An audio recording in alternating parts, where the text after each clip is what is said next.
FM, or frequency modulation, is really easy to patch on a modular synthesizer. However, it's also very finicky to patch on a modular synthesizer. There's lots of ways where it can go wrong, tuning goes off, you're chasing your tail.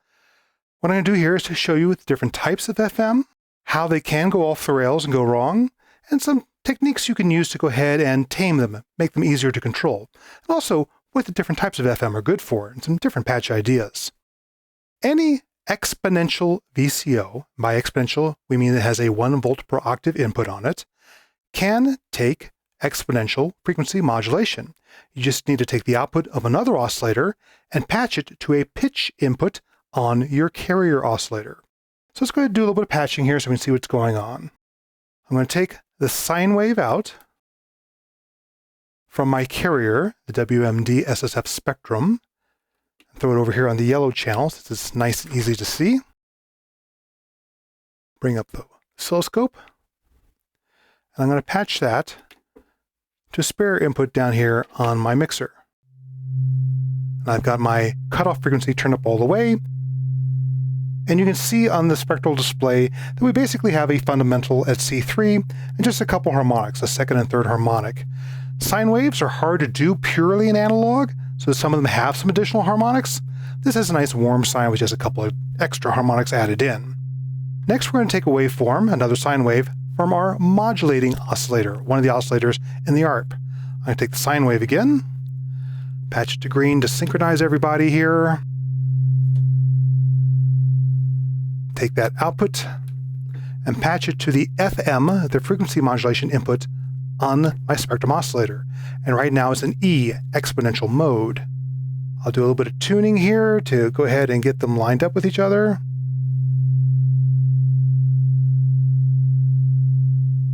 There we go.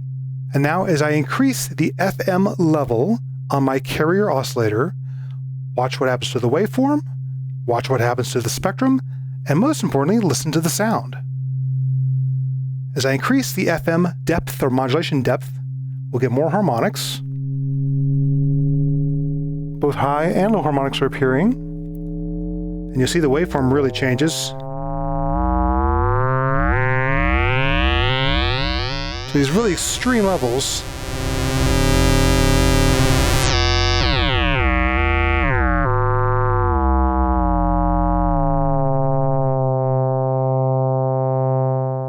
And we look at the oscilloscope display, we can see what's happening with FM. As our modulating oscillator, the green one, goes up in level, up in voltage, you'll see that our carrier, the yellow waveform, goes up in pitch. Its wave cycles are squished together. They're happening more quickly. As the modulating oscillator goes down in voltage, it's shifting the pitch of the carrier down. And you see where it's very wide, that means it's running very slowly, or maybe even stalled. I'll increase my modulation depth, and in addition to increasing the depth to go ahead and get different sounds, I can also change the relative tuning of these two oscillators. I can go ahead and change the tuning of my carrier.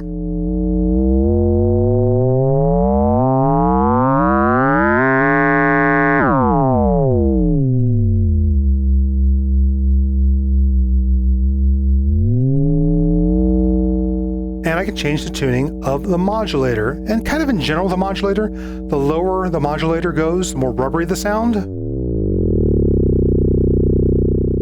Very almost guttural at that point. The higher the pitch of the modulator, the more metallic we get with those high harmonics.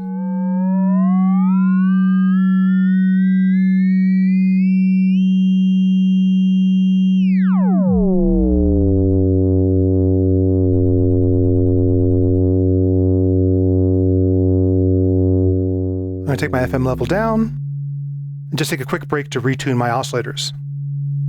In addition to changing the relative modulation depth between our two oscillators, changing the waveform obviously changes the tone.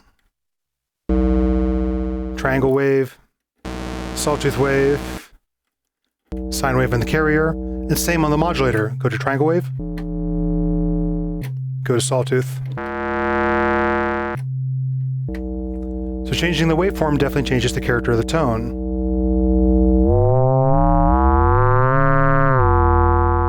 Now, you might have noticed a problem here, that whenever I change my depth of modulation, the pitch changes as well, and that comes down to the nature of an exponential oscillator.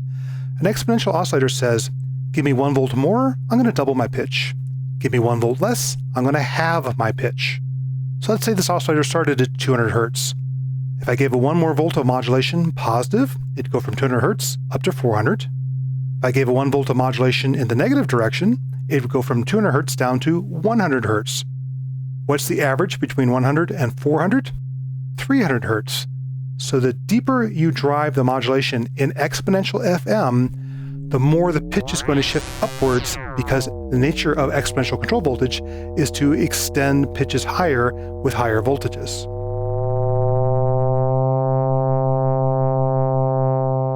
Now we can get a sound that we like, but we might no longer be able to see when I play a C on my keyboard, particularly with some of these more unusual intervals.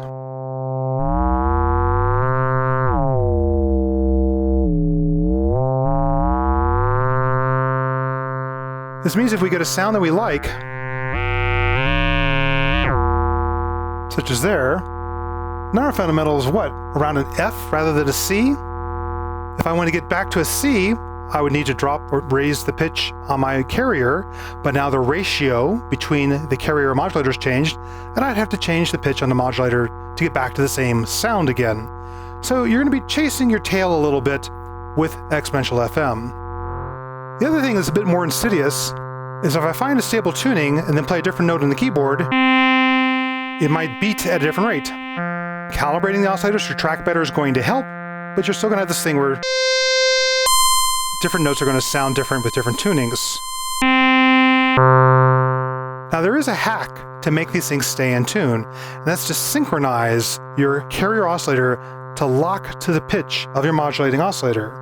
And to do that, I'll take the square wave output of my modulator and go to the sync input on my carrier, and now we're locked in pitch. I can play up and down the keyboard.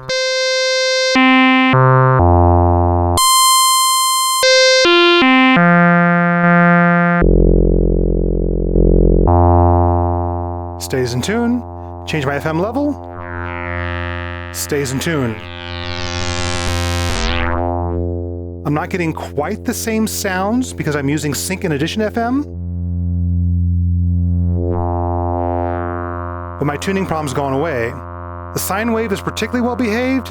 If I use something like a triangle, you can see that little bit of glitch there where we're resyncing or resetting. So we're always going to have a bit more of a glitch in the wave here.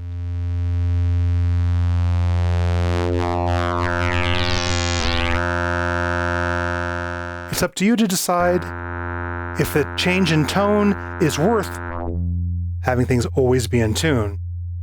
Now this pitch bend isn't altogether bad. I'm going ahead and remove the sync input to prove it. If you think about real sounds, they tend to have pitch bends themselves. When you strike a drum head or pluck a guitar string, that moment of strike or pluck is bending the drum head, bending the string, creating more tension, and raising the pitch very briefly during that attack transient. Then as you release, it goes back to vibrating at its natural frequency. We can use the pitch bend of exponential FM to go ahead and simulate some of those struck sounds. So the trick is to envelope the FM depth so we only get a burst on the attack transient, and then we return to maybe no modulation at all, or some nice controlled modulation with a nice consonant pitch as our steady state sustained note. So to do that, we need to run the modulator through a VCA to control its depth to our carrier oscillator. So I'm going to turn up my FM level here, pull the modulator, run it to a VCA instead, take the output of the VCA into my FM input on the oscillator. It's cranked up on the oscillator, but it's turned down on the VCA. The VCA is off right now. And as I turn up the VCA's bias level, we have our modulation depth control again.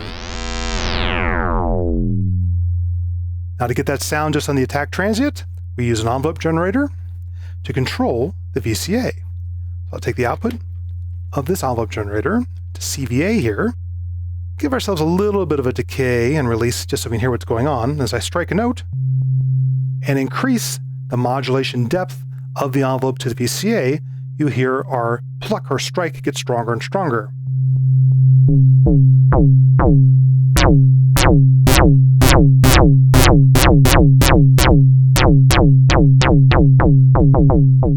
Gives a nice little attack pluck. I can even go to the shortest envelope times possible in 2600.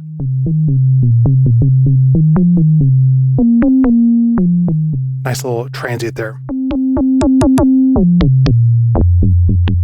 Now if I had some sustain level, we'd get that pitch bend again.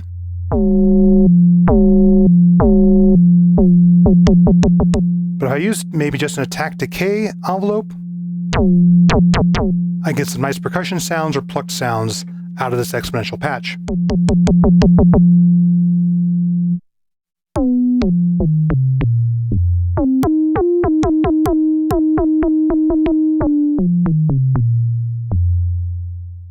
Now there is another type of FM which is better behaved, although not as deep, not as extreme as exponential FM, and it's called linear FM. It's using a different part of the oscillator that says a voltage change is the same number of hertz or cycles per second change. So let's go back to our example where, say, this carrier is tuned to 200 hertz. We give it another volt. Say that adds 100 hertz to its pitch. So 1 volt up of our modulator takes the pitch from 200 up to 300. 1 volt down on our modulator takes 200 down to 100 hertz.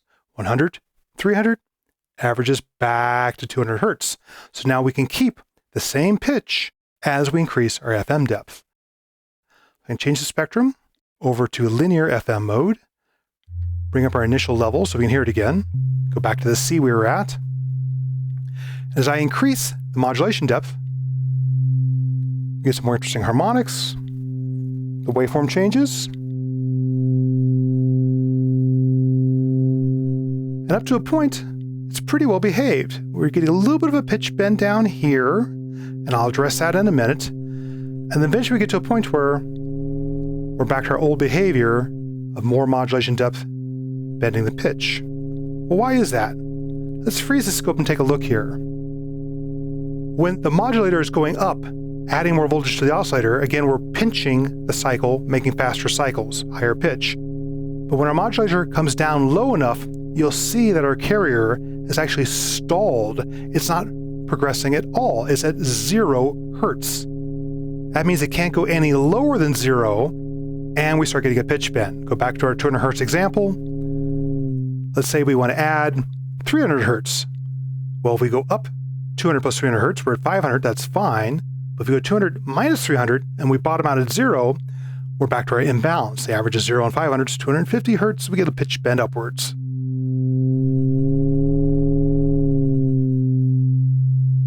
So that problem with the oscillator stalling needs a special type of VCO, and we'll get to that in a minute. But this other smaller problem of getting a little bit of a pitch bend with low modulation amounts, that's due to the imprecise nature of analog electronics. Even though this green wave, the sign coming from the 2600, looks pretty good here, it must be spending more time on the negative excursion than it is on the positive excursion. Therefore, its average voltage is biased as a DC or direct current offset slightly off of 0 volts. That means whenever we increase the modulation amount, we're letting more of that bias get through, and that's where that pitch bend's coming from. So to get really clean, well-behaved linear FM, we need to find a way to balance that modulating a waveform so it's always putting the same energy above 0 as it is below 0. And to do that, we need a module that is AC coupled. AC coupled is basically a high-pass filter that's rejecting DC voltage. It's letting nothing of 0 hertz DC get through, and then hopefully allowing everything that's audible to indeed get through just fine. A lot of filters, particularly Doepfer filters, are AC coupled. There's a few audio mixers that are also AC coupled, and in this case I have a Pico A mix AC coupled, and that is going to go ahead and rebalance our waveform. So I'm going to take the output of our VCA, route it into an input on our mixer. I'm just in the input 3 here, unity gain. I'm going to take the output of our AC coupled module, put that into the FM input, and now as I increase my bias, no pitch shift in the lower ranges. It has the same beating, the same offset. It only becomes a problem when we get so high that we're stalling the oscillator. Now, to get around that stalling, they had to come up with a more clever oscillator design. Something that did not stall at 0 hertz, but instead somehow do a negative frequency. That's called through 0 FM. And what it means is basically you get down to 0 hertz, and if you try to go lower, the oscillator will start picking back up again, but running backwards. Running backwards is negative frequency. So again, 200 hertz carrier, say we were driving our modulation depth enough to go with a 300 hertz change, plus 300, 200 plus 300 is 500 hertz. 200 minus 300 is minus 100 hertz. So at that lowest point of the modulation, the carrier would be running backwards at 100 hertz. 500 and minus 100 added together is 400, divided by 2, you still average 200 hertz. But through 0 FM is a tricky design, and you need to get a special oscillator that says it supports through 0 FM. Difficult in analog? Easier in digital. Matter of fact, the Expert Sleeper's Disting, going back to Mark 1, has had a through 0 FM oscillator in it. Linear at that. So I'm going to take the sine wave out of our spectrum and instead take it out of that algorithm in the Disting. Let's get the tuning back down to go ahead and match our modulator. Pretty close there. Take our modulation amount, plug it into the modulation input on our through 0 FM oscillator. And now as I turn up my bias,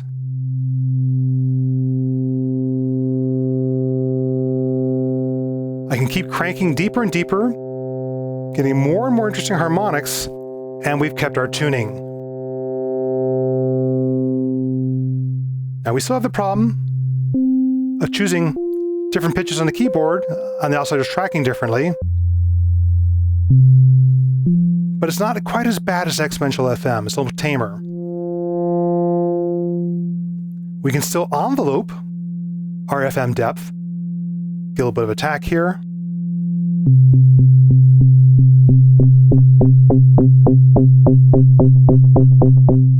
And the nice thing about it always staying on pitch is we can even leave this sustained to set what tone we want while our notes are sustained.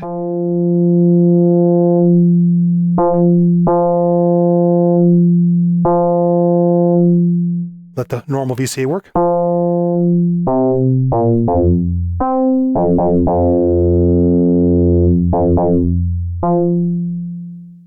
Otherwise, with through 0 FM, all of the other rules apply. Changing the waveforms changes the sound. Changing the pitch between the two oscillators changes the sound. Now, we only have a couple different waveform outputs from our disting here. Sine wave or this sawtooth wave.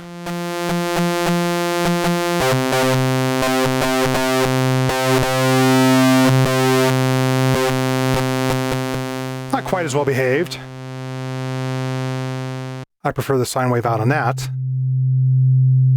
And we can also change the frequency ratio. So once again, I can change our modulator to go low for more rubbery, increase my index, higher for more metallic.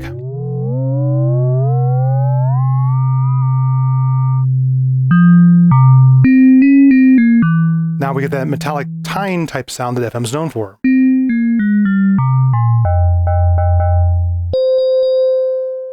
Now we're getting to real classic FM territory. Through 0, linear FM, modulator, higher pitch than carrier. Nice metallic sounds.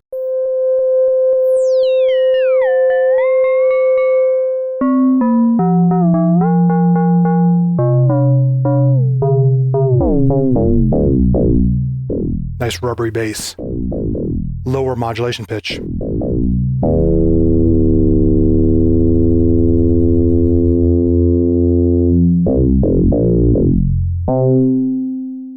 So those are some of the tricks of patching FM on a modular synth.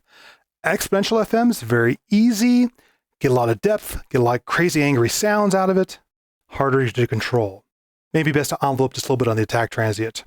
Linear FM, not as deep of a modulation, not as radical of a sound, but better behaved. Can be a bit of a problem if your modulating oscillator is not spending the same amount of time above 0 as it is below 0, put it through an AC coupled module to clean that up. Through 0 FM, drive the modulation depth as much as you want. And things are going to stay in tune. Now, some other things about FM is you can have just a lot of fun creating unstable things. It doesn't always have to be tonal. It doesn't always have to replicate a real instrument.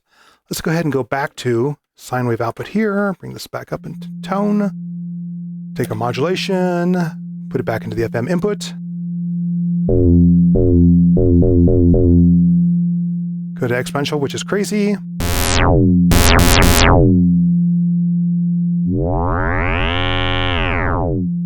And you can do a couple tricks. You can have, for example, an oscillator modulate itself. So we can take the modulation, not from an envelope, but say from another output on our oscillator.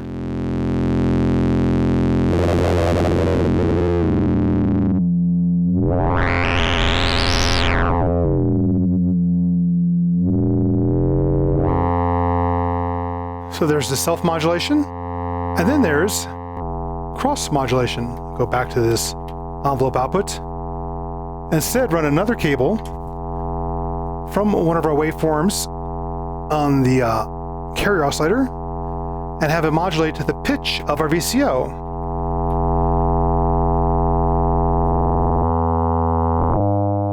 Can get a little unstable. It's a chaotic system as they try to lock onto each other.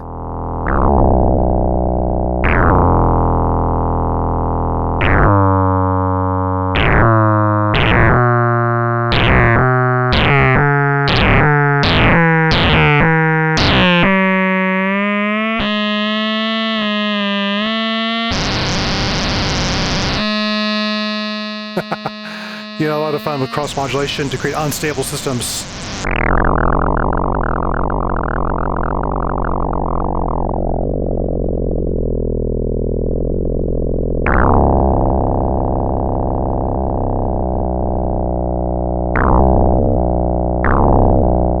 That's another fun patch trick with FM, is to purposely take advantage of the instability of these analog electronics, create a feedback loop, and have it go nuts.